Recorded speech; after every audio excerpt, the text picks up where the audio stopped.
Hi, I'm Adam Jahns from the Chicago Sun-Times, and I'm joined here in lovely Cleveland by Patrick Finley. All right, Pat, the preseason, it's finally over. We're here in Cleveland. I don't know how many jobs were won tonight, but Santonio Holmes stood out amongst all the other players that played.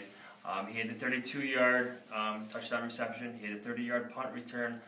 The Bears need receivers. Marquise Wilson's going to be out for a long time, and the veteran played like a veteran tonight. He showed a little wiggle tonight too, and you know that's something that the Bears desperately need. And honestly, beyond Brandon Marshall and Alshon Jeffrey, you know, on the touchdown catch and run, he more or less made his own magic and got in. And the punt return was probably the best special teams play the team has made all season. So I think he earned his job tonight. I'm sure that he would have made it, or I suspect he would have made it otherwise. But man, this just puts an exclamation point on it. Yeah, I think the most interesting thing here in Cleveland was the guys who didn't play. We knew guys like Jay Cutler and Brandon Marshall, Jared Allen, Jeremiah Ratliff. Those guys aren't going to play. But guys like Michael Spurlock, the kick returner, Trevor Scott, the defensive end, he didn't play.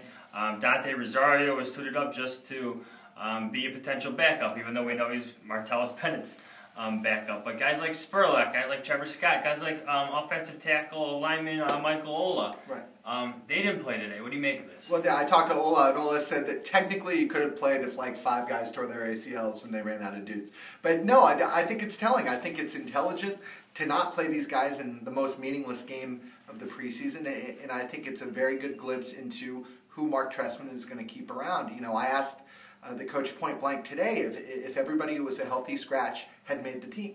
And he said that he couldn't guarantee that to be true, but here's guessing that that's true. And whether it's Kadeem Carey, the rookie running back, who's the number 2, or Spurlock, or Ola, those are guys that I think at the beginning of camp, especially Ola and Spurlock, none of us would have thought had a very good chance of making the squad. One guy who did play a lot tonight was the starting quarterback, David Fales, the rookie. The Bears have a preference for 3 quarterbacks, especially under Mark Trestman.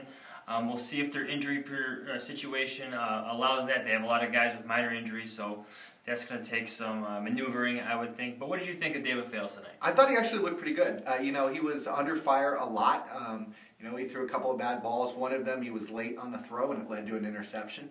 But he hung in there. And I think at this point, for somebody to have played so much after not playing for the last 3 weeks, just hanging in there is somewhat of an accomplishment.